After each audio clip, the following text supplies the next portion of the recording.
hypertensive disorders in pregnancy or hypertension in pregnancy. And we're just going to start here with some objectives. So our objectives at this station is that you understand the different diagnoses that you might see in the hypertensive disorders, and what is the criteria for calling one diagnosis versus another one. All right, so first I remind people is just some general information about blood pressure cuffs. These are the ones we most commonly see on the unit. We'll start over here at the one least commonly used is a thigh cuff. There's also like a darkish green one that you might see on the unit. If you're using this, it can be only used on thighs. I know sometimes it fits up here better on the bigger girls, but it's not accurate. So they don't want you using a thigh cuff on an arm. Also, if you're using a cuff on a forearm, try to remember in that little comment box where it says, you know, what arm you're using. It just says left or right. It doesn't say upper or forearm. So if you're using a forearm, you know, say that on that little comment box. Also, to remember and just be mindful where your artery alignment is showing up. If you have it on the forearm this way, you're kind of trying to use this radial artery. If you have it flipped upside down, which is totally doable too, but make sure then you're aiming for that brachial artery, and you'll get better reads faster, okay?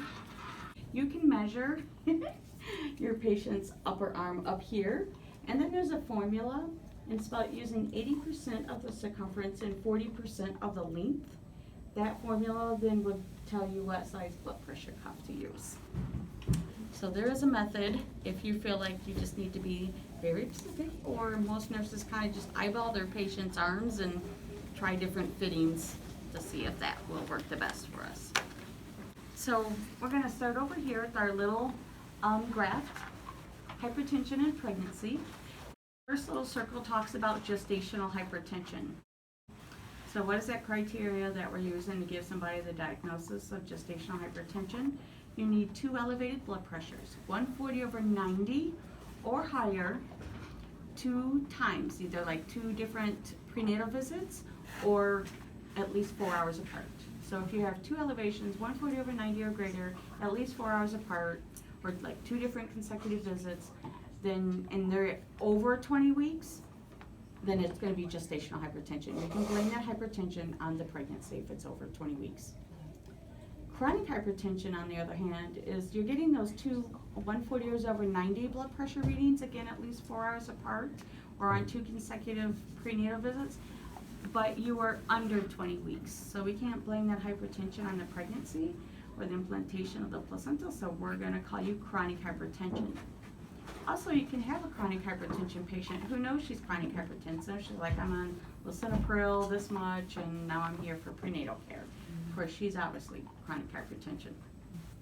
Superimposed preeclampsia only refers to patients who are chronic hypertensive, because you're superimposing a disease state of preeclampsia on an already established disease state in her body. So it's superimposing one disease on another.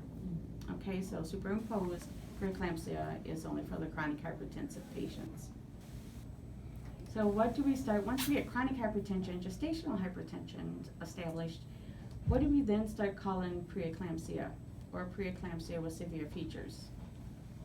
Preeclampsia, again, you're going to look at those 2 elevated blood pressures, 140/90 or higher times 2, at least 4 hours apart, and she has some lab involvement going with it. So she could have proteinuria.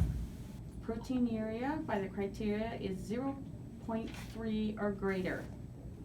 So we know normal is 0.18 on a protein creatinine ratio, but 0.22 isn't quite high enough to call her preeclampsia. So by criteria, they want it to be 0.3 or higher.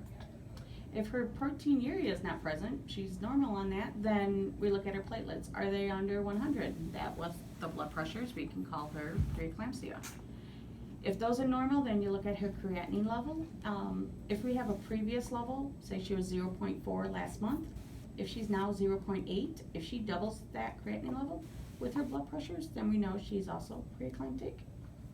Or lastly, if we draw a just a 1 creatinine level and it's greater than 1, so it's 1.1 or higher, then that with the blood pressures would give you preeclampsia. And lastly, if all those are normal, you have some blood pressures, if your liver enzymes are double their normal concentration. So we know AST and ALT hang out at normal highs around 30, 35. So if those at the levels of 60 and 70 or higher, then they hit the criteria to be called preeclampsia. Really shouldn't be out there with mild preeclampsia. Mild preeclampsia is telling me you don't have preeclampsia yet, you're gestational hypertension, or, so we're trying to only use the diagnosis preeclampsia or preeclampsia with severe features. No more of those mild preeclampsias. You either have it or you don't. But you can have severe preeclampsia or preeclampsia with severe features. So what do those look like? Those look like when your blood pressures are higher, like in the 160 over 110 range. And obviously we're not gonna wait for 4 hours to see if you still have a pressure that high. If you ever get blood pressures 160 over 110 or higher, you need to immediately act on that blood pressure. So we're gonna give you medicine to lower that. So we can't say, oh, 4 hours later it still wasn't high. Well, of course it wasn't, because I just gave you a bunch of meds. Does that make sense? So that being said too, if you're 160 over 110 or higher, you need to meow that out. Providers and anesthesia should come see the patient. If she does not have IV access, you want to establish that quickly, because we want to IV push labetalol, IV push hydralazine, and or some PO NIFED to get that pressure out of that severe range. Make sure you're really taking her blood pressures closely and watching them as you push those meds to get her out of that severe range, because we don't want to drop her down to like 110 over 60, where you would really affect the perfusion of blood through the placenta to the baby at that point. So we're happy to get her down to 140 over 90. Okay? So going back up to those severe features, that diagnostic criteria, you have those blood pressures, one or more, 160 over 110, and then again, looking at platelets under 100, doubling of your creatinine or a creatinine of 1.1 or higher, doubling of your liver enzymes. You'll also start to see in this population of patients, pulmonary edema may be present. You may also see some new onset of cerebral disturbances and visual disturbances. Okay? So now that we've diagnosed you, and of course there's also HELP syndrome. It's not on there, but we know we see some patients with HELP. Those are the sickest of the sick. What do we do with HELP? Unfortunately, is deliver them, no matter what your gestational age is, even if it means the loss of the baby, because that is clearly liver failure and kidney failure happening in that mom. But if you're not HELP and you're antepartum, what do we do once we give you one of these diagnoses? Well, if you're 37 weeks or greater, we just deliver you. There's no reason to expose mom and baby any further to all the risk factors that would come with one of these disease states once you're 37 weeks or greater. Just get you delivered. If you're kind of late preterm and you're dealing with preeclampsia like 34 to 36 weeks, you'll see them admitted to Lake Central, get some beta-methazones in them. And while we're getting those beta-methazone injections in them, we're going to watch her blood pressures, we're going to run her labs, we're going to do NSTs on the baby. And once that course of steroids is completed, then we will induce her also. If you're remote from delivery, or you're just chronic hypertensive or gestational hypertension, you're not really being meeting the criteria to be preeclampsia, we would manage you outpatient, and those patients are watched closely. Their estimated fetal weights every 4 weeks. Their weekly labs. They are bi-weekly NSTs, like in the FDC. They're doing home blood pressure monitoring, and they have warning signs and symptoms to look for, and they have telephone numbers to triage the clinic, to their doctor's offices, and so forth, to follow up on any warning signs and symptoms. Intrapartum, once we do decide to get you here, get you admitted, what are we going to do with you? The biggest thing is once they've been admitted for laboring or induction, and make sure she understands her diagnosis, so chronic hypertension, gestational, what she being called, preeclampsia versus preeclampsia severe features, is magnesium sulfate needed. Make sure that the doctors come and really make sure she understands her diagnosis and her plan of care related to that diagnosis. Epidural-wise with those patients, if you have preeclampsia, anesthesia is going to want a platelet count, a CBC with a platelet count that's no older than 24 hours. If you have severe features, the preeclampsia, then anesthesia is going to want a CBC with a platelet count within 6 hours. So we know what those platelets are before we risk any folks there. They were doing it asking for a 6-hour mile. I mean, they were low risk. I was taking care of her. I know. They, of course, you know, the one who's taking the risk of poking somebody in the back, I guess and it says within 6 hours of the the severe features. I've seen them, again, as soon as I ask for an epidural, they're like, I want a piece, I want a platelet count now. You know, you just want to make sure if you don't have bleeding in that epidural space is fine. And I can't tell you what the cutoff is for sure for platelets, whether they'll do a spinal for surgery or an epidural, because I see that kind of individualized between the anesthesiologists, what level they feel comfortable at. Moving on to postpartum, we used to say, you know, oh, we're going to deliver you because that's the cure for preeclampsia. We now know that's not a cure for preeclampsia. I explained to my patients that we're delivering you because we're trying to stop the progression of this disease. We know it's going to take weeks to months for a cure to kind of get you back to your pre-pregnancy levels. So them, though, they're by no means out of the woods in that first 24 to 48 hours. That can be a danger zone for them too. They're dealing with all the fluid shifts that occurred at delivery. So they may have hemorrhaged and lost a lot of blood. And we know that preeclampsia, those kind of patients have very dry intravascularly. They're dry and their perfusion to their organs is already impaired. If they have a huge blood loss, that's further impaired that perfusion to their kidneys, to their liver. So those levels could look even worse postpartum. So a minimum of Q4-hour blood pressures on those. And INO is so important on these patients, this population. You cannot stress it enough. It's very important, especially with the severe features. Is she on MEG? Well, if her urinary output is 30%, 30 mLs or less, she's not going to clear that MEG. So we worry about her getting toxic very quickly on that MEG. Also, if her urine is 30 mLs or less, I'm worried about if it's not coming out, is it up in her lungs? And if she doesn't have pulmonary edema, she's going to be getting close to it at that point. They can also have some cardiomyopathies, which will strain their heart, and you look almost like congestive heart failure patients who are backing up fluid and causing the pulmonary edema. They can be very, very sick. So INOs are very important. Also let your docs know if you're not getting a couple hours go by where she's less than 30 mLs of urine out per hour. Again, we're probably not going to see Lasix only for that pulmonary edema.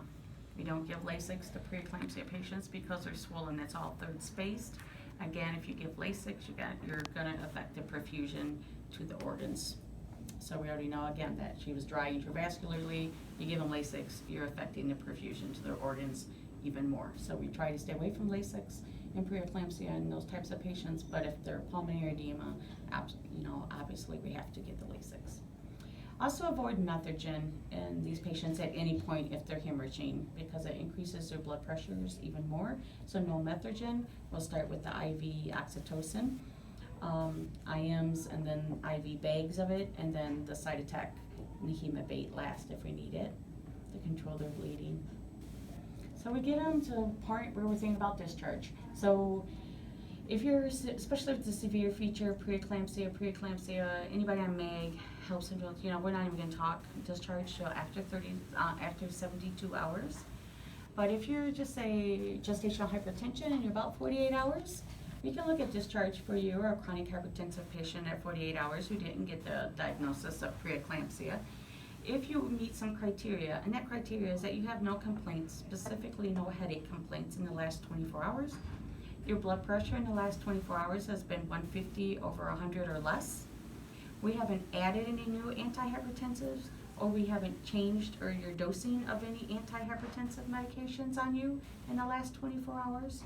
And you clearly understand all your warning signs and symptoms, and you have follow-up care established.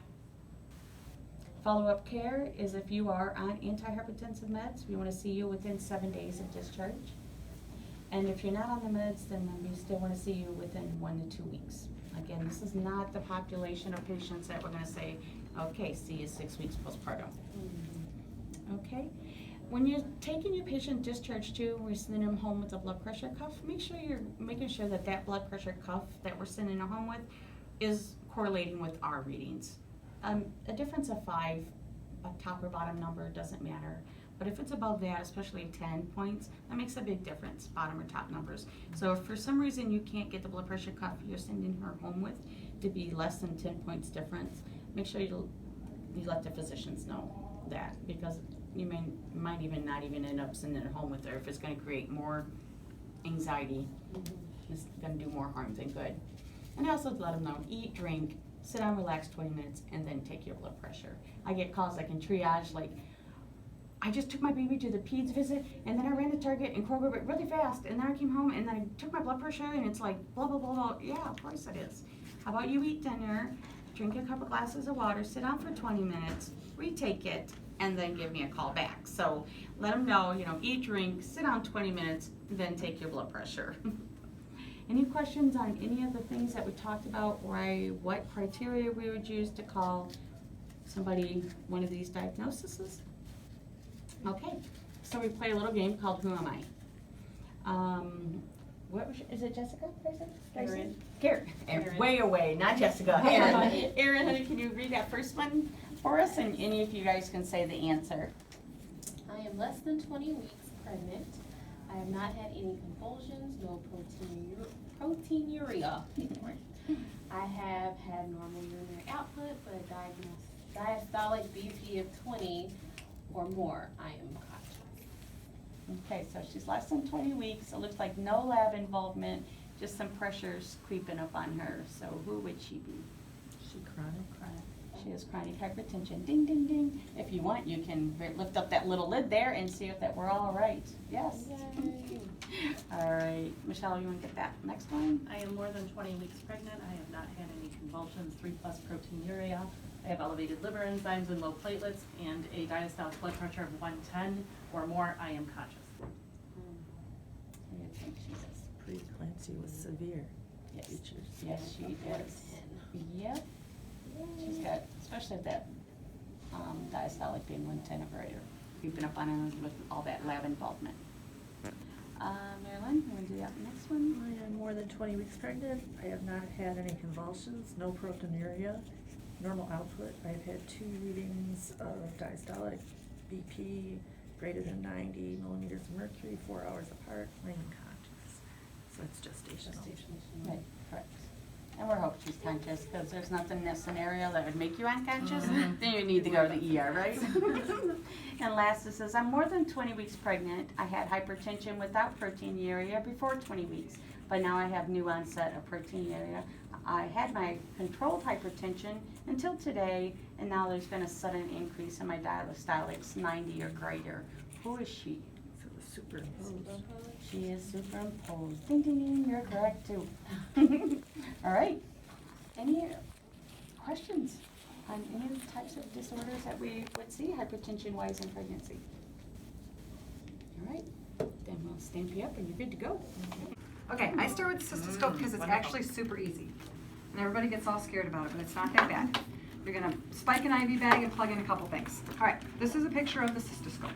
What you don't see on this picture is the bottom part, and down below on the cystoscope is everything that you need to run the cystoscope. There's a big package of sterile instruments. There's a package of a sterile IV tubing, and there is a bag of 0.9. So you'll roll this in. This usually sits outside between like OR3 and OR4. You'll roll it in. I take that big set of instruments. You're gonna set it down somewhere where you can open it. Sometimes we use like the crib, sometimes we use the top of the linen, wherever you can set it and open it up so your tech can take those sterile instruments and put them on her table to set stuff up. And then you're gonna take that sterile IV tubing and you will also open that for your tech, okay? And then you'll take your 0.9 and you're gonna hang it from an IV pole. I usually use the pole that has my laps on it already because it has a little spot that I can hang something from it. Your tech will hand you off the spike end of the sterile IV line. You're gonna spike it and then I turn it off right away until they get everything set up so you don't have water all over the floor, okay? So this is what their instruments look like. It's a whole bunch of stuff that you don't need to know anything about, except that inside of there are 2 wires, because they do all the setup. You don't have to set up anything. But they do have 2 wires that they're gonna hand off to you that you have to plug in. One of them is for the camera, and one of them is for the light, okay? So the one for the camera looks kind of like this. As you can see on here, this one has writing on the top. This is the back of it where there's no writing. The proper way to put it into here is with the writing up. Truthfully, when you put the writing up or the writing down, they both kind of click in. So this one clicks a little bit better when it's the right way, but how you know it doesn't work when you turn it on, the camera won't come on unless it's in the right way. So if you turn the camera on and nothing happens, pull it out, turn it around, you've probably just got it inside or upside down, okay? So that one they're gonna hand off to you, you plug it in. Then they're gonna hand you the little light source one that you'll also plug in. It goes into this little teeny tiny hole right there. They're supposed to hand it to you with this little attachment on it. Sometimes they forget to put that little attachment on it. And if they just hand you the end without the little adapter, you go to plug it in and it won't actually stick in there. So you'll say, oh hey, can I have that adapter thing? Looks kind of like this, okay? And then when they hand it to you, it's a little bit bigger, and when you push it in this hole, it actually snap in. So once you've plugged in each of these, you just hit the on button and the on button. And that's pretty much it. I say advanced classes if they need to adjust the lighting. They may take that light source and they'll aim it at something white, the sheet or 4x4 or a piece of paper, and they'll ask you to adjust the white balance, and that little button right there says white balance on it, and you just push that little button and it adjusts the light for them, okay? This little thing just shows that the way they control the water and all of their little hookup are by these little levers. So that's why when I spike my bag, I don't open the water right away, because it takes them a minute to get all these little adjustments and stuff made. So once they look all adjustment-wise and they're looking like, why isn't the water coming out? I'll say, would you like me to turn that on for you? And then I'll turn that back on, okay? Otherwise, if you spike it and you let it run, water's just gonna be running all over the place because they don't usually have their portions set up before we have our portion set up, okay? Any questions about that? All right, there's that. Next thing we're gonna talk about is proper OR attire. So when you go into the OR, all of your hairs must be in your hat. I always say we're not leaving any out to be cute.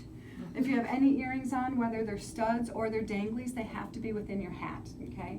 So this isn't my best look anyway, but if you want your ears out and you don't have earrings in, that's fine. Otherwise, those all have to be encapsulated in here. Any necklaces that you might have need to be tucked down into your top, okay? Everybody has to wear shoe covers. Even if you say your shoes have never left the unit, they probably got to get Jimmy John's or something to eat in the cafeteria. So everybody has to wear shoe covers on their feet. We have to wear our masks, obviously. We've got a couple of different choices. You can wear the regular one. You can wear the one that has a little sticky on the top. Candace called that the Biore mask. Rips your skin off. Then there's one, we also have to be wearing goggles. So there is a mask that does incorporate the mask and the goggles. And these are in the tower and outside of the OR, and that will fit both functions for you. If you wear just one of these guys, you do have to have some sort of eye protective wear in the OR, so you can wear your goggles. I'm a glasses person, and I hate these because they sit too far down. So if you are a glasses person, we do have these little eyeglass shields that go onto your glasses. Your eyeglass arm hooks into these little guys, and they sit at the side, and you are now considered to be wearing goggles. So these are kind of handy. These are in the PACU, and they're also in a little emesis basin right, like in the window where the hand washer thing is, right in that little cup up there, okay? So you can grab those when you go in. Everybody should be wearing a jacket, especially when you're doing your prep, so that your little arm hairs and dirty arm stuff doesn't get on your lady. I also use it as a way to keep my name tag in, because I wear mine like Michelle does. Which means when you're leaning over to do your prep, it tends to fall down. Some people will, again, tuck it inside their shirt. I just usually take a couple of buttons and button up my buttons. And if it sits down in there, if you lean over, it doesn't actually fall out, okay? For your dads, we are pointing out a couple of things that, since beards are all the rage now, if your dad is got one of those great big beards, or even those medium beards, they have to be tucked in. So these little guys go around. Cover your little beard up, still gotta cover your ears, and he still has to wear his mask. And if he's got the beard that's got like still puffy right out here, they can wear the Dr. Nugent hat. They wouldn't need this guy, but you could wear your Dr. Nugent hat. That comes down and around over top of this, and then you have on this, and then nobody knows exactly who you are, but it's covering all of your hairs along the sides. So part of what we're talking about today is the enhanced recovery after surgery. If you guys have seen these little booklets in the OR, which is just improving our patients' post-op course by talking about their pain control, their intake and elimination, and their activity levels. Everybody who leaves the PACU should be getting a booklet and a pack of gum. both of which you can find in the PACU next to the IV tower in a little 3-drawer dresser thing, okay? Our patients who come for scheduled cases, they usually get this in the clinic, but they don't always bring it with them, so you can still get it from that little drawer. At some point during the PACU recovery period, like when I get to my half hours, I usually go through page 7, because page 7 has all the information that you need on it for enhanced recovery. We talk about their pain control, so I'll usually tell my patient, you've got your duramorphine, that's usually good for 16 hours. Then you're gonna have Tylenol and Toradol, which is like IV Motrin. You'll have that around the clock for the first 24 hours, and then you'll get Tylenol and Motrin after that. You can ask for a narcotic, but you're gonna have to ask for it. And then just let them know that someone's gonna talk to them about their start talking form, to be paying attention to how much narcotic they're gonna use, because someone will talk to them about how much they're gonna go home with at discharge. Although someone just told me if they go home with 5 or less, they don't have to sign a talking form, which I did not know. I talked to them about their Foley, that their Foley is going to come out at the 12-hour mark. At that point, we expect for them to be walking back and forth to the bathroom, that we want them to get up and eat their dinners at this, dinner, lunch, breakfast, however those go, at the side of the bed, get up to feed their babies in the chair, walk around in their room as much as possible, and hopefully by discharge, they'll be walking in the hall a little bit. The biggest change for us as nurse people is their fluids. It used to be when they would come to the PACU, their fluids were just kind of open, and those would run during their entire recovery. Then we'd move them to IV tubing, and they'd run at 125 for 16 hours until the duramorph was complete. We are now relying on them to sort of get their own guts moving by giving them gum and seeing if they can handle fluid when they're in the PACU. So when someone comes out of the OR into the PACU, we are supposed to turn those, assuming that they have a normal blood pressure and they're doing well, we turn those fluids down to about 40 cc's an hour. And then we see whether or not they can do oral fluids. So we'll give them some ice. If they're able to keep that down, then we'll give them water. If they can keep their water down, then we'll start them on their gum. You want them to chew their gum 3 times a day for at least 20 minutes. So if they can keep down ice and water for me, then I give them the first piece of gum in the PACU. If they can do all of those things, then they can leave the PACU with just a hep block. They don't need any IV fluids running at all. If for some reason they are not able to keep down water or ice, they're getting Zofran, Compazine, they're really nauseated, they will leave the OR with fluids running on pump tubing, but it'll only run at 40 cc's an hour. And then hopefully they'll catch up and they'll be able to keep some stuff down. Even if they leave with an IV and they haven't had their gum, you still send them with their packet and their gum and remind them once they can keep fluids, then they're gonna go ahead and start that package of gum. This little blue form you can find by the PACU clerk, sort of where the little note cards are. And this is mostly a reminder, if you don't take people out of the PACU often, of the things that you need to do to give report to your postpartum people. So did I get my booklet? Did I start my teaching? What's my IV running at? 40 cc's an hour, or is it hep locked? Did I let them know when they're due to ambulate, which is usually 12 hours after your surgery? Did I start my gum, and when did I give the first piece? When did I give my pain meds so that those can then be scheduled by the next nurse around the clock? And then did I initiate my opioid use discussion with the patient, okay? Some people use these and they just mark them off for themselves so they can give report. I don't know if some postpartum people take them as report. I have been telling postpartum people, if your OR nurse brings the patient over to you and they do not come with a booklet and gum, you should ask them to please go back and get that for you, because you now have however many couplets that you have and a fresh section, and these aren't located on West. So that will be a reminder to people that these have to be given out before they leave the PACU. That's a PACU job, okay? In all of your stations, you're gonna be talking about I's and O's. So for the OR I's and O's, we obviously do how much they got in and out of the OR when we're in the actual OR. And then when they come back to the PACU, you wanna be charting whether it was IV fluids that they got, or those ice chips, or the oral water. You want to be able to mark those things in your ins and outs. And then everybody before they leave the PACU should have their Foley emptied. So hopefully you're also marking that in your ins and outs.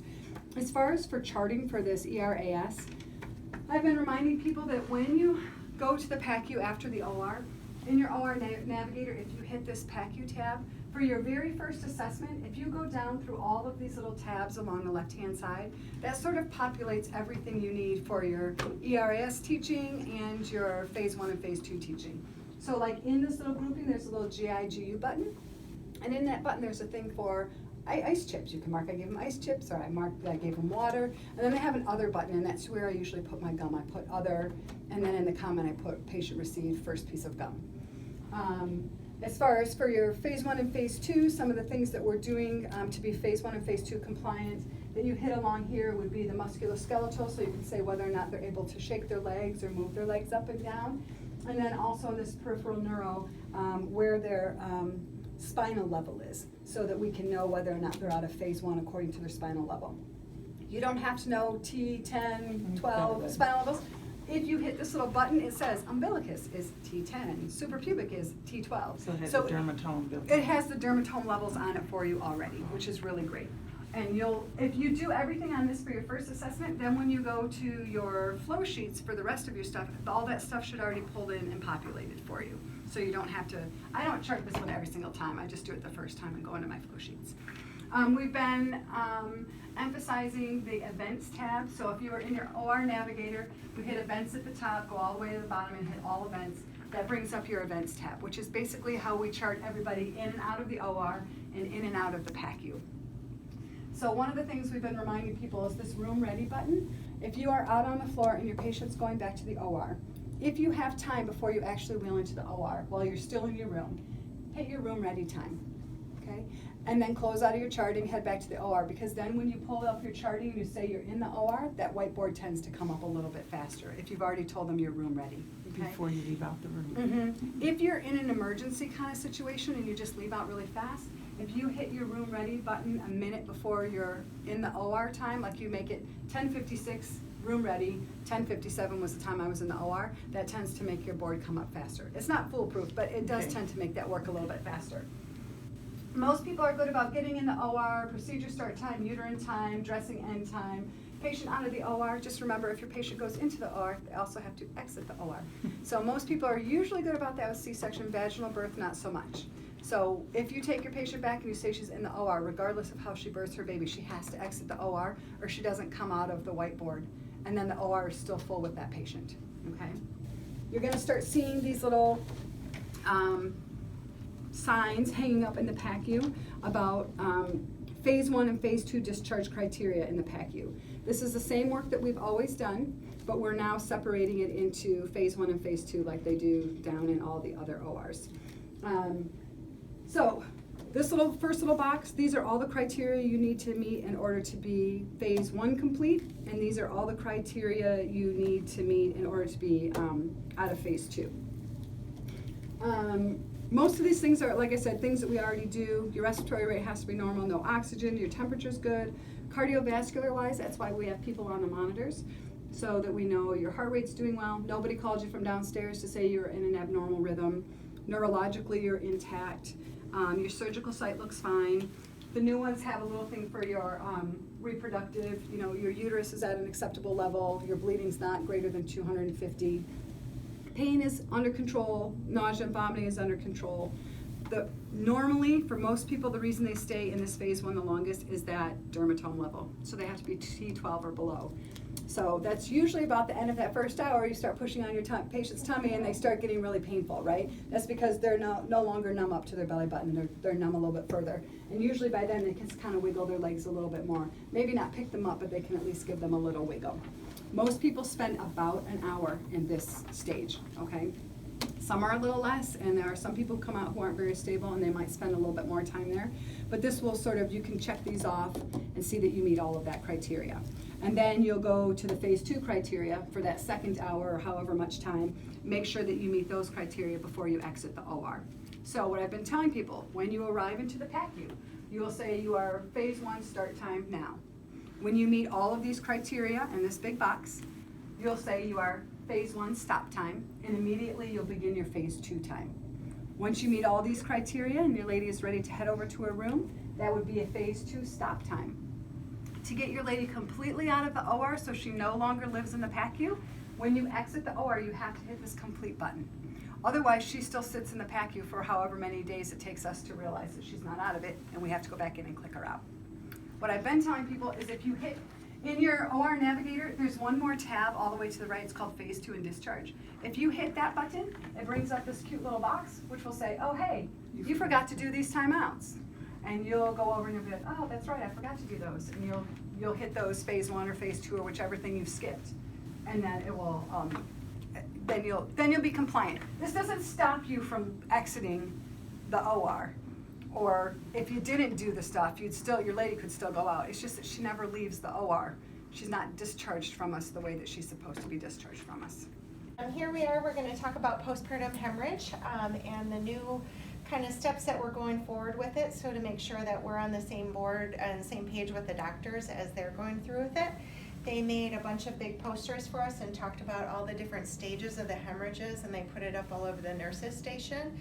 And we took that information, we kind of condensed it down into more for exactly what we need for it and the communication piece for it, instead of trying to figure out all those pieces for it. So that's kind of what we're going to talk about. We're going to talk about the order of the medications that we give, and then talk about the QBL calculators in the MEOW system. The last thing we're going to do is talk about the postpartum debriefing, which is a new standard that we're talking about with the doctors before they leave the rooms when we've had one of these hemorrhages. So the first thing that we need to be doing is talking about our risk assessment with all of our patients. We're doing a great job of assessing their risk for hemorrhages on our admissions, but we need to also be doing it throughout our stay, and so we're going to be doing it about 5 or 6 different times throughout. We're going to be doing it on admission, at shift change, at any time her status changes, every handoff, complete dilatation, because that's right before we're getting to the hemorrhage part of it, and then also after delivery. So we're going to be going through and looking at her risk factors at all those different points and checking them off there. We've added the risk assessment to 3 different places in the delivery or in the charting. So it's in the admission list, and then it's also you can wrench it into your flow sheet, and then it's also on the admission or on the delivery summary at the end of it.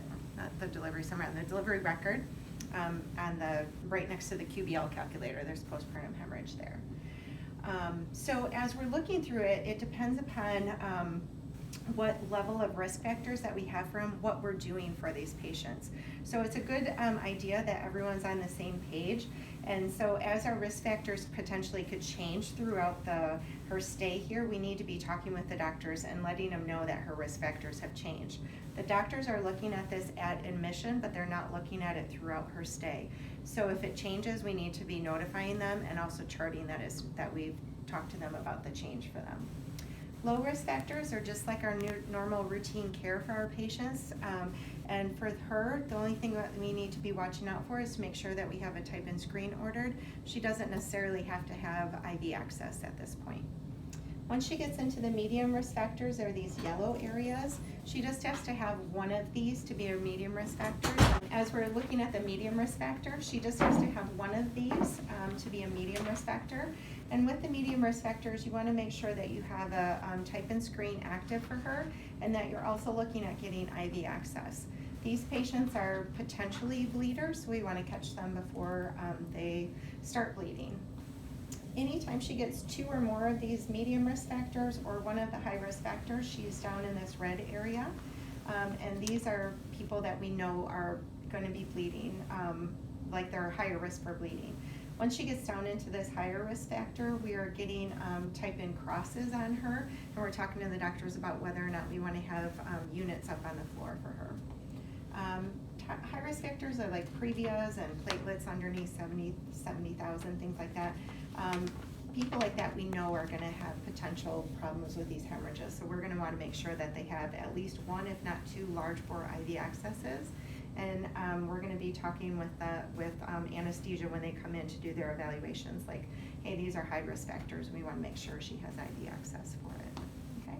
As we're going into this next stage of what we're going to be talking about, it's looking at the stages with the doctors. They kind of said at each one of these we need to be doing certain things for them, and then watching for the next stage coming down with it.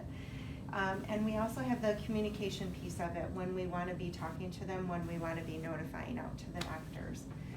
The first thing and the first stage of what we have for this is stage 0, and it's just active management of the 3rd stage of labor here. It's controlled cord traction, IM Pitocin is given, and then just uterine massage. It's normal routine measures for our patients. It's, less than 500 for a QBL or less than 1,000 for our C-sections, and it's just normal care for them. Once she starts bleeding and we get into this stage 1, we're over 500 for vaginally and over 1,000 for our C-sections. The other thing that can happen when we're in stage 1 is we can have normal bleeding. So under the 500 or under the 1,000, but her vital signs are unstable or they're starting to go into places where they haven't been before. That all can get you into stage 1. We're worried about that internal bleeding at that point. Stage 1 gets you automatically setting off the meows for the doctors. So anything over 500, you're setting off meows. It gets the OB team in there, it gets anesthesia, and it gets your TL. At this point, you're okay to be staying in the room, but you're talking with all of these teams so that you're getting your IV access. We're talking about whether or not we need to go back to the OR. Your TL is getting any sort of additional help that you need, and one of the most important things she's doing and getting for you is all of your hemorrhage medications. So in the Pyxis, there's a hemorrhage women's pack that has all of the medications in it that you'll need. You can either get it out by doing overriding and doing hemorrhage, or you can go to system kits and pull it out that way, and it has all of your uterotonics in it. So you're going to want to be bringing those to the room, and you're also going to want your TL talking to your OR people at that point. If your bleeding is controlled, we're fine. We can say we're just going to stay in the room and everything looks good. We'll follow up with her. If you have ongoing bleeding or you have abnormal vital signs, that's when we're looking down into this stage 2.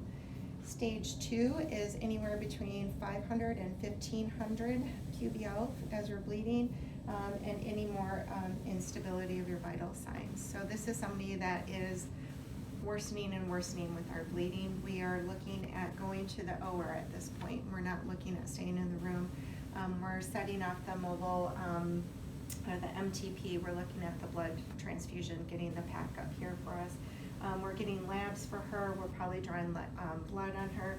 We're also getting more and more IVs going for her. Anesthesia is involved pretty heavily with this patient. We're also talking to people that who needs to talk to family support at this time. Charge nurses involved at this point and seeing who she needs to talk to, if it's SICU or IR or any other places that need to get involved with us at that point. And then the last stage is stage 3, and that's when we're looking at our QBL is over 1,500, or we have 2 units of packed red cells have gone into her already. Vital signs are continuing to be unstable. At this point, we have activated the MTP. We're looking down into giving the TXA. We're looking at talking with IR if we're doing some sort of surgical way to get her to stop bleeding, if it's a hysterectomy, D&C, that sort of thing. But this is kind of the last stage of that as we're looking at it. Okay. Any questions about that? Okay. As we're going along, then we're getting into the medications that we're giving the patients. We've kind of changed the preference order that we're giving, and we're doing our Pitocin a little bit differently. So always first is the active management is the IM Pitocin. That's the 10 that we're giving in the leg. The next step is the IV Pitocin. To avoid fluid overload on these patients, we are now running Pitocin at 125 an hour for 4 hours. So it's a controlled, steady part of that IV Pitocin now. Methergin IM is given next. A lot of times they'll also do that PO for a 24-hour period.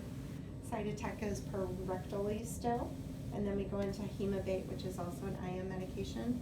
We're asking if they give Hemabate that you ask for Imodium right away and to give it before she starts her pooping, because she's going to. And so kind of protect her from that.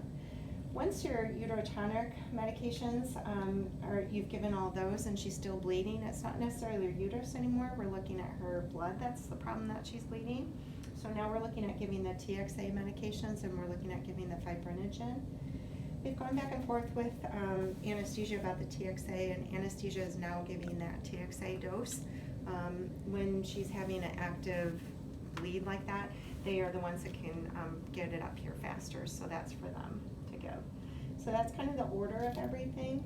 The one time that we can, as nursing, give the TXA is with these patients that have inherited coagulopathies, like von Willebrand's and things like that. These uterotonics aren't their problem, the problem is their blood, so they're gonna go straight to the TXA with them. And what they've seen is what they do is order a PO for like a 24-hour period, so it's like Q8. That's okay for nursing to give. They don't want us to give it in that emergent situation. Any questions about the medications? Rachel, you have a look on your face. The meows that we're doing, these are still the standard meows. These are all what we need to call out for or page out for the doctors.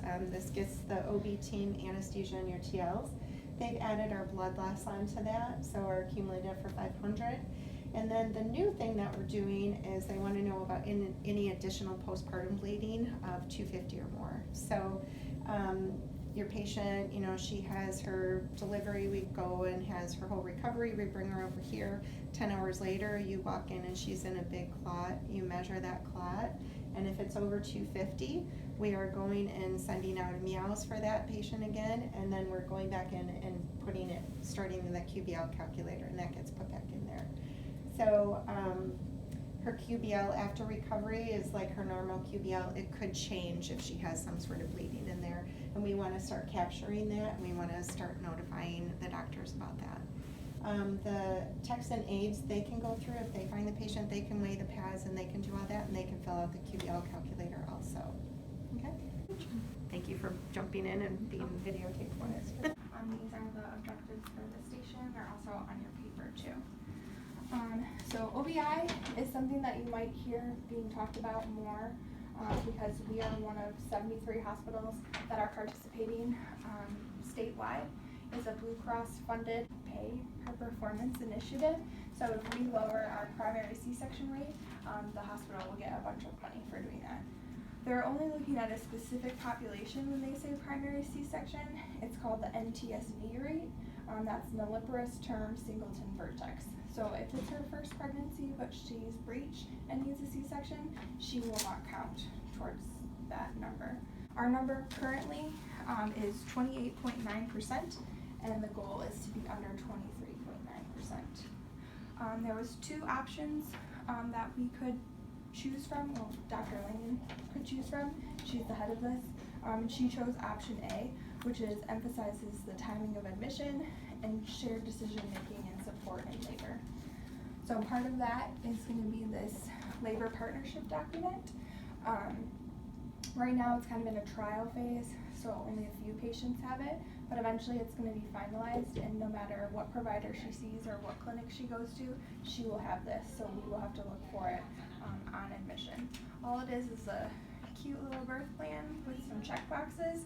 So if she hasn't, they'll give it prenatally, and if she hasn't started to thinking about her preferences in labor, this will kind of help get her thinking. There's also just a little free text spot on the back where she can kind of write some specific things. And hopefully with part of this labor support, we'll see more intermittent auscultation ordered. This is just a quick little overview again, just as a refresher. So just remember that auscultation is listening and counting. You want to use a Doppler. That is the correct way to do it. It's not putting the corded monitor on for a few seconds and taking it off. And if you were to ever go to court, you're more liable doing it that way, because you'd have to prove that that little blip that you put on there, you didn't interpret visually. Because again, this is auscultation, so listening.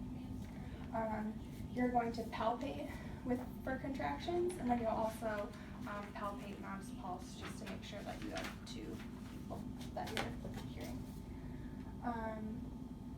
How often or how should you listen?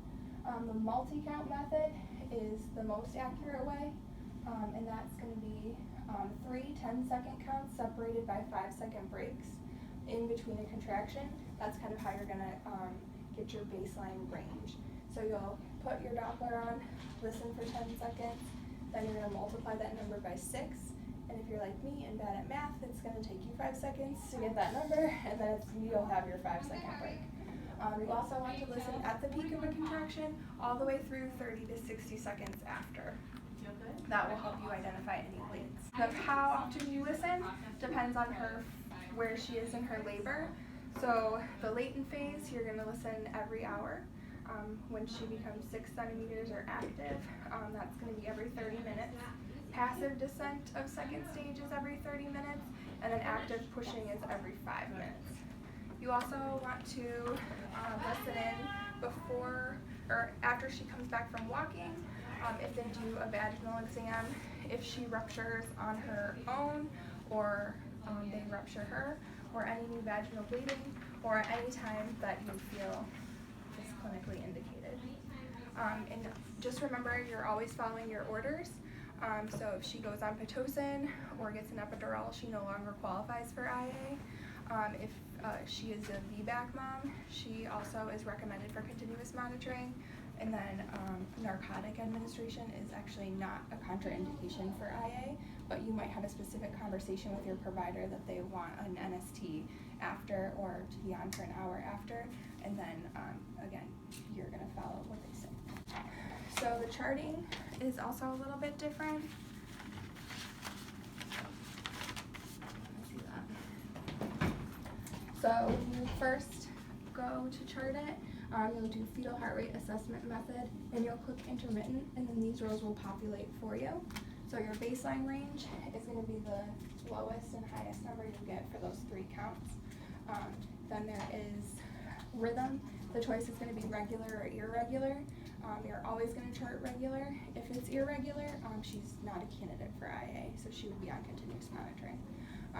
If you like to chart where you put your Doppler or your fetal heart monitor, if you're one of those people, there's a spot for that on there too.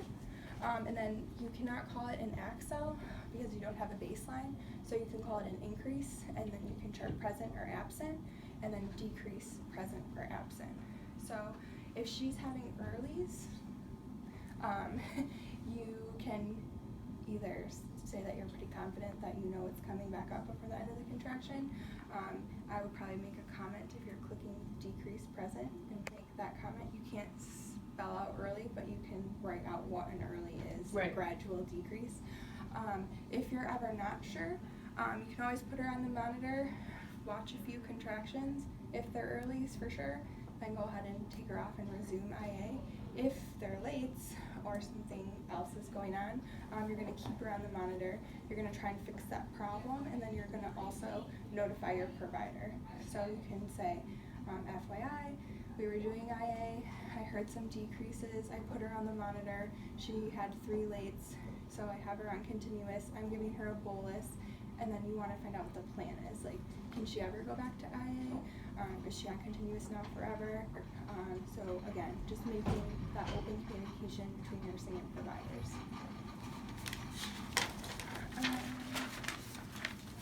So we'll just go over some nitrous troubleshooting. Again, you just always want to remember noon. So nitrous, then oxygen, and then when you're discontinuing it, it's oxygen, then nitrous. People are forgetting to close the tanks. So just always make sure you're finishing that acronym out. A good practice to get into is every time you open it all the way until you can't go anymore, and then close it all the way until you can't go anymore.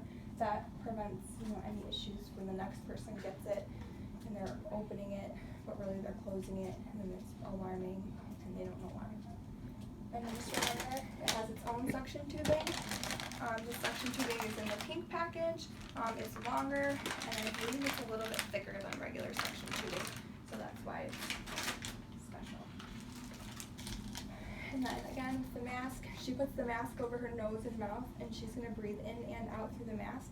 You need a tight seal with the mask, and if you feel like the mask isn't really working, fitting her face, you can take a 10cc syringe and blow it up, attach it to the mask. There's a little port, and blow it up with some air, and sometimes that helps the mask fit better.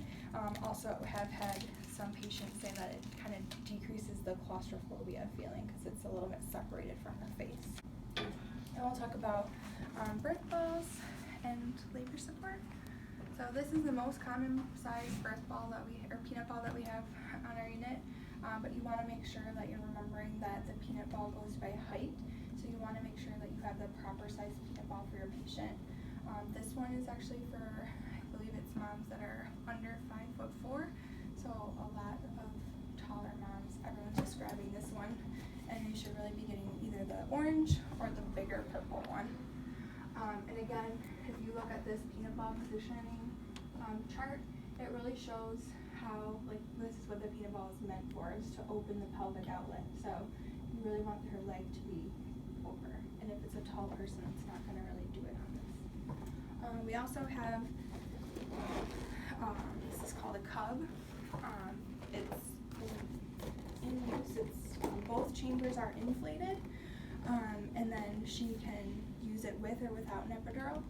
So if she has no epidural and she kind of wants that squatting position on the toilet, maybe it will decrease your anxiety of her squatting on the toilet if you just put this on the bed, and then she can still achieve that feeling, and then you're not having a baby in a place you don't want. You can also, as like in this picture, put it at the top of the bed. It gives her more support for hands and knees with or without an epidural. And then also I've done is deflate the bottom chamber and then put it on the bed, and then she had an epidural but was still able to do like a squat push and had her baby that way. So that was nice. If you ever are stuck with your labor support ideas, we do have a website that the Labor Support Task Force made. If you click on the butterfly, and then where you go to look up a policy, you would click on the purple, the labor support help, and then everything's listed alphabetized A through Z.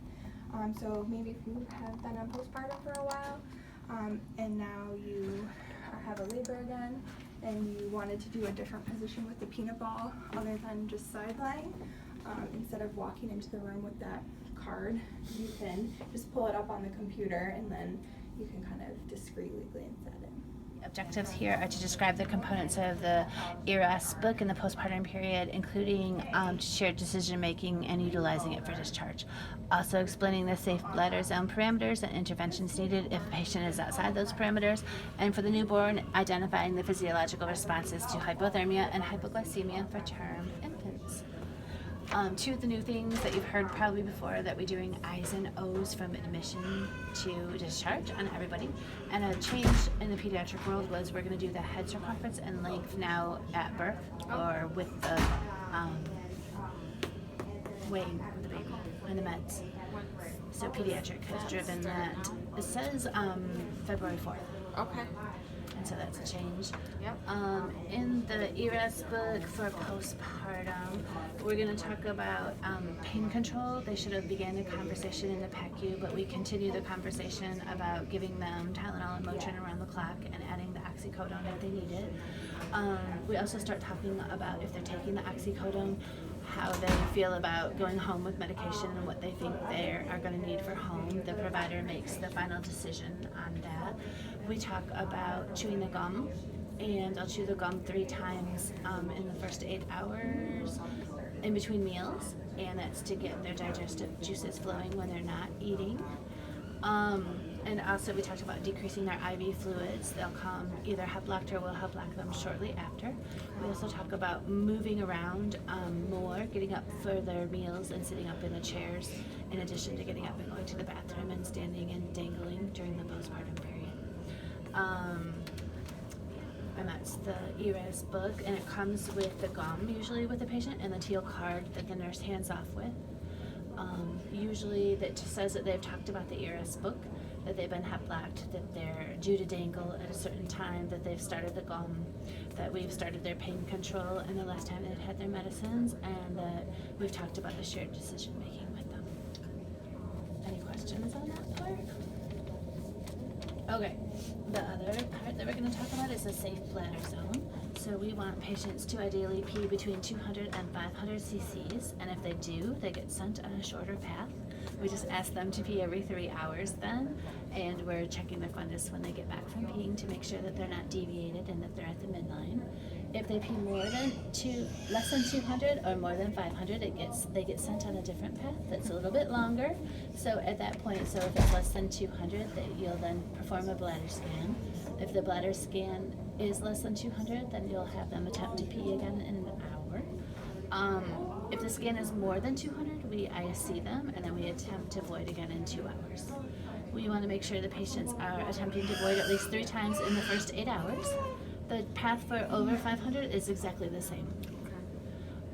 During labor, we want to demonstrate that they're emptying and documenting outputs every 3 hours. So whether they're getting up and peeing in the hat, or the bedpan, or being ISC'd, or having a catheter, we want to document their output every 3 hours when they're in labor.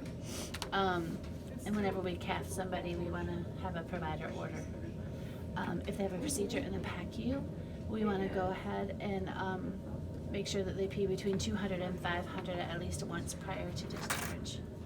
Last two things we're going to talk about are hypoglycemia. So if babies are SGA or less than 37 weeks, we do blood sugars for 12 hours. No, 24 hours. If they're LGA or infant of a diabetic mom, we do blood sugars for 12 hours. A normal blood sugar in a baby is 45 or above. The signs and symptoms of hypoglycemia in the infants are listed right up there. Tremors, apnea, cyanosis, lethargy, hypotonia, weak or high-pitched cry, convulsions, jitteriness, or exaggerated moral reflex. The protocol for hypoglycemia has not changed at all. The next thing you'll see on the paper up there is when we do the order for the glucose. That has not changed either. It is based on weight, and it's the volume of medication we give. In addition to that, we want them to feed within an hour, the infants. So if they're formula feeding, there is based on weight, the volume we want them to eat. So if it's a 2.5 kilogram baby, we want them to take 15 cc's if they're formula feeding. We can, if they're breastfeeding, we want to spend 15 minutes attempting to achieve a latch. If we're not successful, instruct mom on hand expression, and as an alternative, she can pump bilaterally for 15 minutes and offer the expressed colostrum. Okay. Any questions on the hypoglycemia? Okay. For the hypothermia, normal temperature of a newborn is between 36.4 and 37.5. Hypothermia in a newborn is less than 36.3. So we want to talk about a stabilization period for the first 6 to 12 hours after birth. Babies have trouble regulating their temperature. That is because they have a large surface area, poor thermal insulation, small body mass to produce and conserve heat, and inability to change positions, cover themselves, or shiver. So we need to dry all our babies very thoroughly, and we want to avoid early bathing of the newborn. So we want to bathe them after 6 to 12 hours of birth. Okay. Also, we wanted to prevent the hypothermia. We want to deliver in a warm room. We want to give the baby to the mom as soon as possible. Skin to skin. We want to dry the newborn thoroughly and cover with dry blankets and keep them out of drafts and keep them on a warm surface and bathe them when their temperature is stable. And on the last one over here, the signs and symptoms of cold stress in babies are increased respiratory rate, decreased skin temperature, peripheral vasoconstriction, mottling of the skin, acrocyanosis, hypoglycemia, and metabolic acidosis and exhaustion. To rewarm babies, skin to skin is always a great first method, and then adding a warm hat and a warm blanket only helps. And then if they're not warming after that, pre-warm your warmer before you put them in it. When the warmer's warm, put them in only a diaper, and then set it to servo mode. Apply the temperature probe on the right side of the abdomen over the liver area, and then set the radiant warmer to the desired skin temperature, and then monitor the newborn's temperature every 15 minutes. Usually they stay under the warmer around an hour, and then we want to check a temperature at least at every half hour, maybe twice, to make sure that they maintain their temperature once they're outside the warmer. I have a lot of them. Newborn discharge video. Patients can pull it up through the Get Well network. It appears as a choice on their menu. They can watch it upon admission or any time throughout their stay. It appears on our ABS for checking off for a discharge criteria, and once they watch it, it automatically checks off on our ABS criteria for education. Today we'll be going over the perinatal loss information that we have. It was developed by the bereavement committee for the purpose of standardizing the care that we give to our lost patients, whether they be like less than 20, so D&E, D&C, or your full term losses that we have on the unit. So when you get a patient, and also we have some new things, things that we are reviewing too for, that we're giving to our patients. Okay. So this is new, this is an RN to RN little card that we will get, and it has like information, it's kind of like a checklist. So you'll put the patient's sticker or her information here, and this doesn't go in the permanent record, this is just something that we can give to the next person. And it's a room number on there, their gestational age, whether or not they want spiritual care, memory box, photograph, they want to see or hold the baby, and what type of loss it was, like a termination, IUFD, or something else, if they have fetal anomalies. It also goes into like the specimen collection, whether it's what we've done with the placenta or if a Natera was done, and other delivery wishes that they might have. It also says if the loss folder was reviewed and the physician packet was completed, and we'll get to the packets in a minute. But this is good to have and to hand off, because a lot of times they get asked multiple times these questions about what their desires are, so this kind of cuts down on that. For the folders that we have, they've also created a decision algorithm, which is nice. So it's paperwork required based on gestational age and delivery method.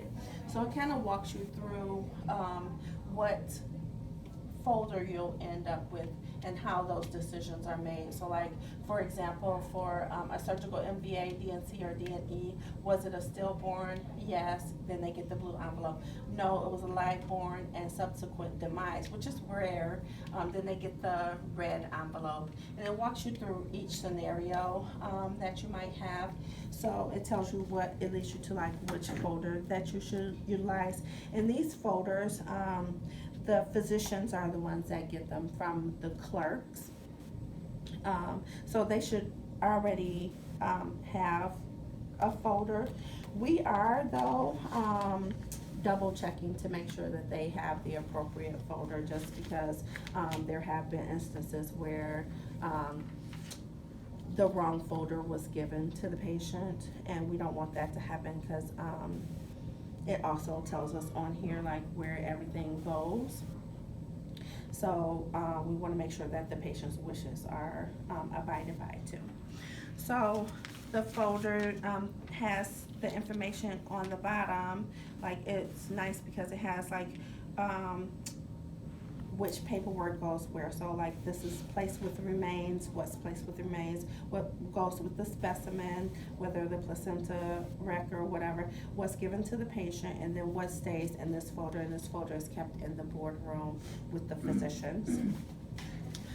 So at the end, when you go to take the baby to the pathology, then you'll know, you'll be able to see where everything goes and complete your packet.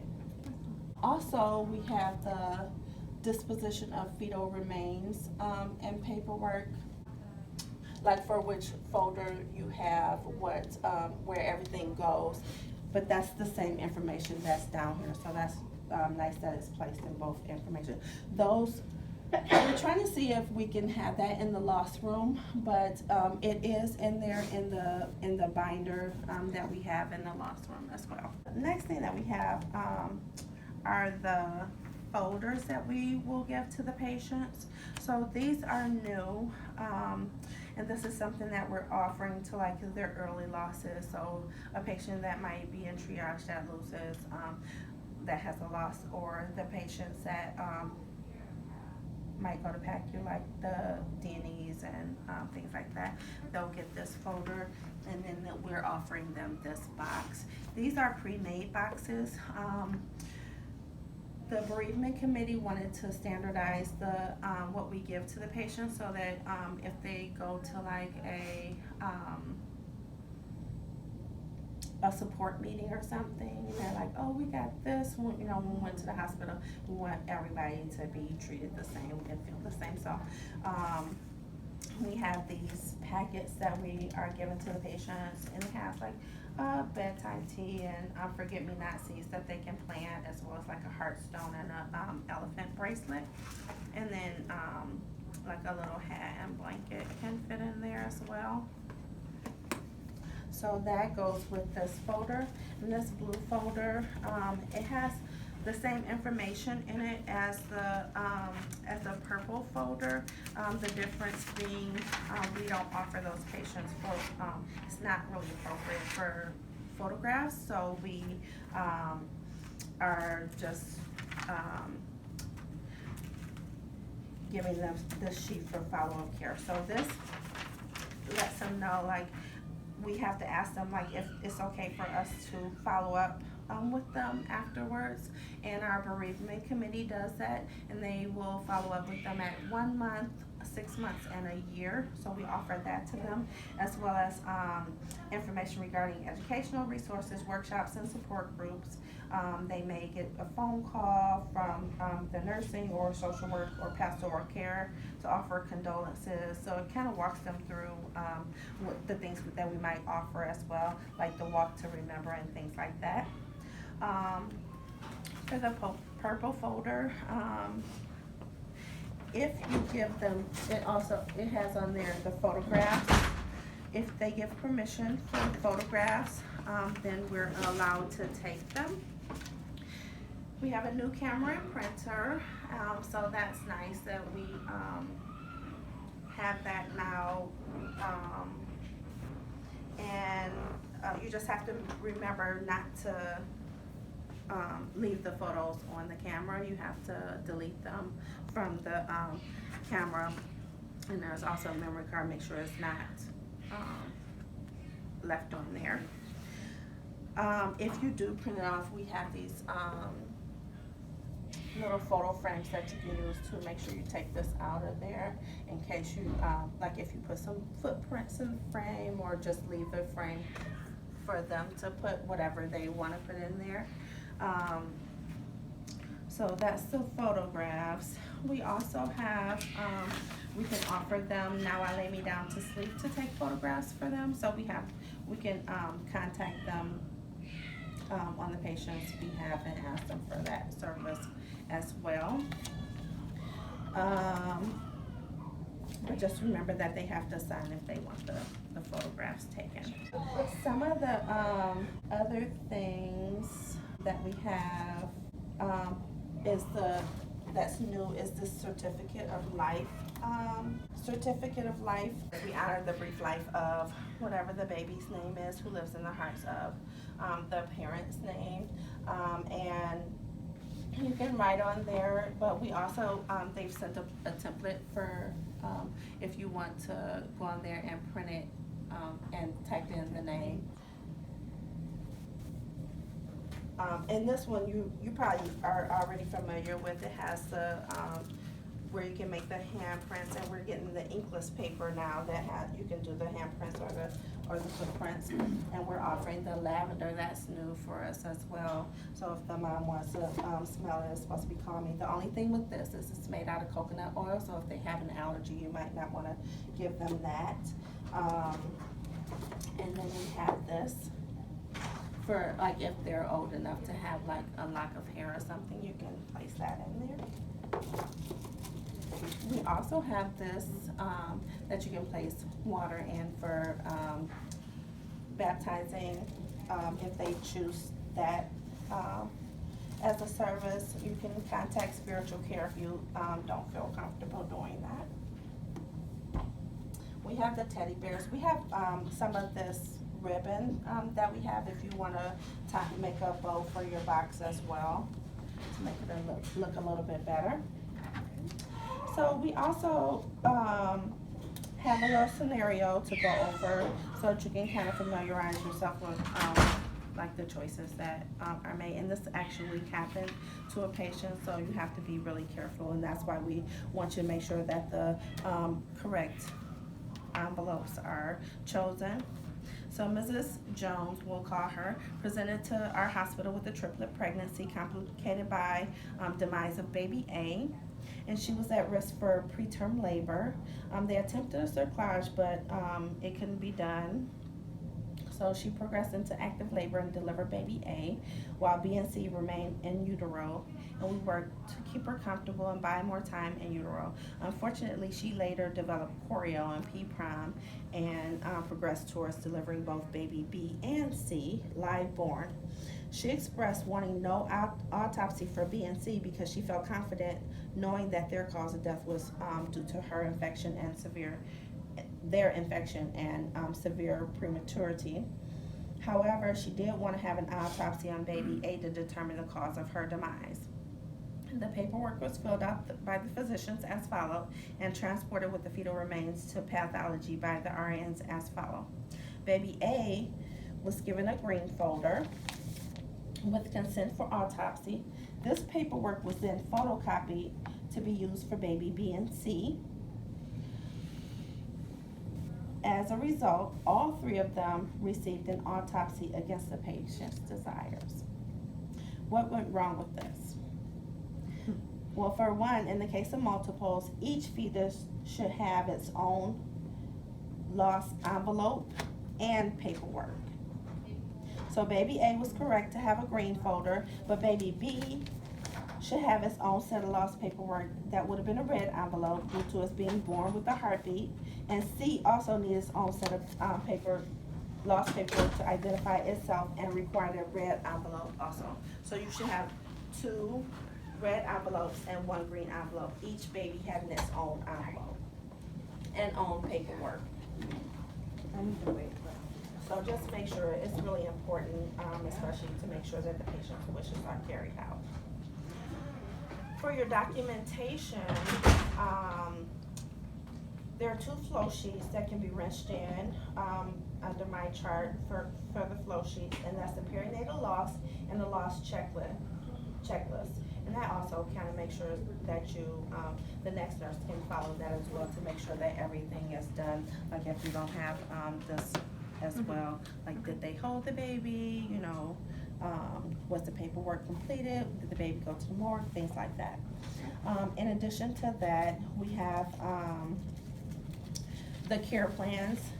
Some potential care plans that you might use are grieving adult, perinatal loss, coping, compromised family, or family processes interrupted. And that's about it for the charting. Okay, so I am talking about venous access and phlebotomy. My objectives for this are to explain the proper techniques of venipuncture to avoid errors in specimen collection and to identify components of IV initiation consistent with Michigan medicine policy. So we want to be doing I's and O's in all of our patients from admission to discharge. We are kind of bad about that and we need to get better about it. Your high-risk patients are probably going to have a little bit different plan because they're here long-term and sometimes they leave the unit for 6 hours and go wash their laundry or go do other stuff. And that's fine. Just keep that in mind when you have a high-risk patient that's going to be here for a while. So when your patient comes in, you want to make sure that you're going over the POC plan initiation. So the very first question here, it's found under your OB Navigators and Admission tab. The very first question here asks, are you interested in initiating, are you interested in having a POC plan initiated? The majority of nurses that I've been talking to have said that patients have just been saying, no, it's fine, I don't care, it's gonna hurt, let's move on. So that's fine, you just mark no and then you move on. Other patients, you may have that special one that's thinking, oh yeah, I had a traumatic experience before, or it was just, they have high anxiety or they have needle phobia. So for those patients, you're gonna wanna go through and answer some more of these questions and find out some comfort measures that might help ease them through the process of getting an IV started. After that, you want to think about your postpartum hemorrhage risk assessment. Those patients, the higher the risk, the more lines they may have to have, or the bigger the gauge they may have to have. So just keep that in mind when you're going through to start your IV. Across the board, all of our patients are going to have an 18 gauge. Our surgical patients are going to have a 16 gauge. Sometimes patients will come up from the ED or through EMS and they'll already have a 20 gauge placed. that's fine, you don't have to remove it, but you wanna make sure that you're communicating with anesthesia or the providers so that they know that that's all the access that they have, okay? And then you can make a plan with them as to if they want you to start another one, or if anesthesia would like to come and use ultrasound guided machine to start a bigger gauge IV.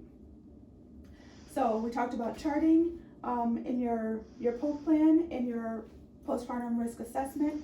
You also want to be charting in your LDAs. Once you get your line started, make sure that you're charting it in your LDA. You don't have to use the avatar. Some people aren't liking it, and that's fine. Some people have never used it. Again, that's fine. But just make sure that once your line is started, that you're starting it in your LDA. And then when a patient has a line removed for whatever reason, make sure you're also taking it out of your LDA. We're finding that patients are coming in postpartum and they still have lines from, you know, a couple weeks ago, a couple months ago, their last pregnancy. So make sure you're taking that out of the LDA.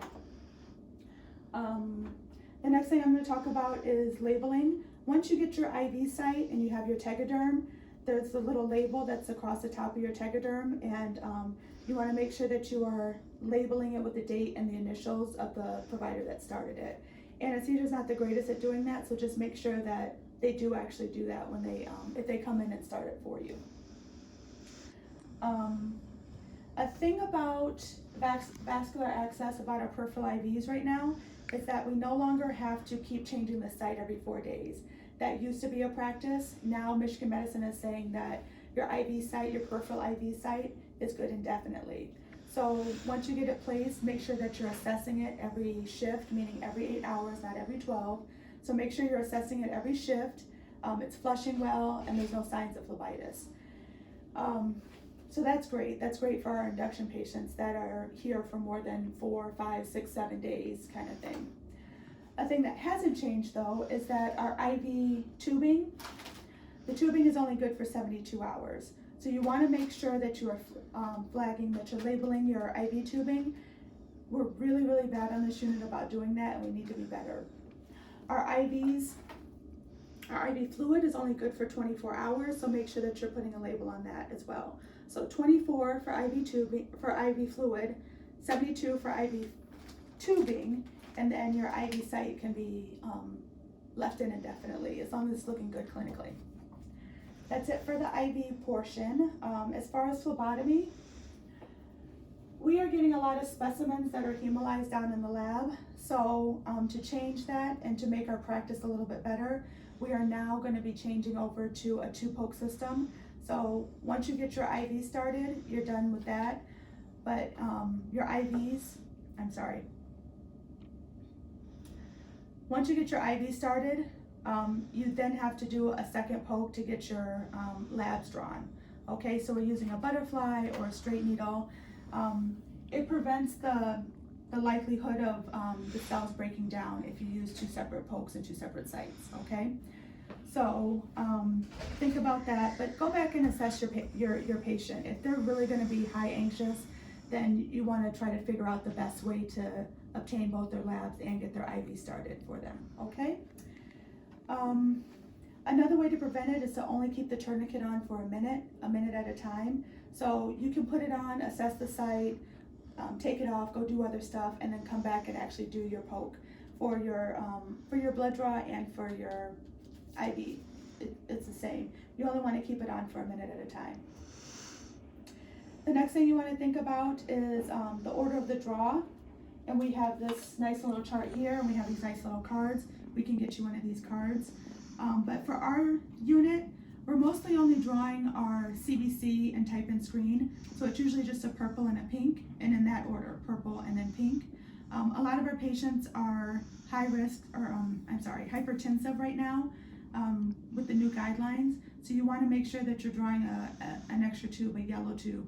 And that can hang out for a little bit until your providers come in, they decide if they're going to draw labs on them or send labs on them. So for our unit, the order is yellow, purple, and then pink. If your patient ends up with a postpartum hemorrhage, or there's some type of emergency, or they're concerned about bleeding times, there will be kits back in the OR that have all this blood drawing stuff and IV stuff and everything all nice in a nice little packet for you. So the thing that you want to think about is drawing your coax first. So that's the blue top.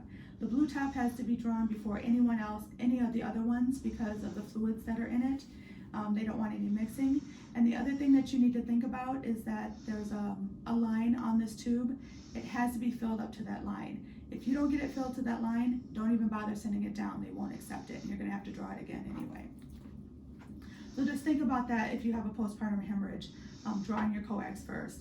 You also wanna think about your type and screen. How old is it? Has the patient been here for 4 days? It's probably expired. Because you don't always have to draw a type and screen when you're drawing all the other labs. Just make sure that it's not expired. So those are ways to prevent your specimen from hemolyzing or clotting down in the lab. The last thing I want to talk about is labeling. A type and screen has to have a signature on it. So whenever you go into the computer and you get that hard stop that says who drew the specimen, you want to make sure that whatever you're putting in the computer is what you're signing on your label. Your label needs to have a legible signature too, not just the loop-de-loop or scribbly scratch or whatnot. So for my purposes, I put J. Washington in the computer, and then I put J. Washington on my label. And my signature is a legible one, so I don't have to change my practice. If you are one of those people that has one of those scribbly scrabbly type signatures, then you're going to want to think about changing your practice. 2 ways you can do that. 1, slow down and take your time signing your label, or you can move to printing on your label, printing your name in print letters. A lot of people have moved to that practice already anyways, just so that they don't get dinged with a scribbly scrabbly signature anyway. They just want to make sure that it's legible on their label. That's great. The last thing is how you put the label on matters, and this goes for all your tubes, not just your type and screen. So if you hold the tube in your left hand and label with your right, put it up near the cap and curve it around following the line of the cap, it'll be right every time. So your label will read left to right, your barcode will be nice and straight, and you'll have your nice little window open in the back. The way that it's processed downstairs in the lab, it matters that those 3 things are followed. You want to make sure that your barcode is on there nice and straight so that it doesn't get caught up in the machine. Now a lab will change out the label for you, but sometimes they get a lot of specimens that are all done wrong. So let it not be your specimen that they have to change out the label. And that's pretty much it. With the last update of NRP, they talked about putting cardiac monitoring on a baby when they're getting PPV. We have 4 of these monitors now. We have 4, so one's going to go out by the crash cart on West, 1 in PACU by their crash cart, right here on Central by the crash cart, and then over by room 3 by that crash cart. The techs are going to check these every day with their normal workflow. If you happen to walk by and the screen is not on, please turn it on because it takes 52 seconds to load up. Okay. So these cords are on here just for demonstration purposes because cords grow legs and walk away. So they're going to have their own little lock box like the big NRP box. It will have that little zip tie lock again. Crack it open and get what you need out of it. So what do you need out of it, right? Either you or your coworker calls out saying that they need the cardiac monitor. Someone gets the NRP box, somebody gets this. Again, if it's not on, turn it on and start walking to wherever you're going. In a perfect world, you get there and the baby's already crying. And you're like, your job's done. And you have to put the leads on. You're going to take it out, crack the box open, and get the green cord and the cardiac leads. Yes, this machine can do a pulse ox. Yes, this machine can do a blood pressure. We are not concerned about that at this point. So you're going to plug in the green cord here and then pull the leads out. You're going to place them white on the right and then smoke over fire. So black and red. We would like the red lead to be on the baby's thigh if they need medication or chest compressions, anything like that. It leaves the belly open. Once it is on and working, you'll see a rhythm here. We don't care about that. The only thing we care about is the number. We want to know, is our PPV doing what it needs to do? Is it increasing the heart rate? This will give them a heart rate reading within 2 seconds, as opposed to a pulse ox that can, you know, depending on if the kid's perfusing, can take 20 seconds or up to minutes if the kid's heart isn't beating, right? So it'll be at a crash cart near you on February 4th. This is our initiative, so if we crack this open, we're responsible for cleaning it up, tracking the cords down, and replacing the things that can be replaced. Pulse ox, leads, and blood pressure cuff are all on our clean supply cart. Sound good? Yeah. So then you'll lock it back up. The locks should be in there. If there are not any locks in there, the clerks will have some. And you'll want to make sure that you double check that the expiration dates haven't changed to where you need a new card. The first thing that expires, the date should be up here. If you need a new card, give this one to the clerk and grab another one. Sound good? Yep. Go team.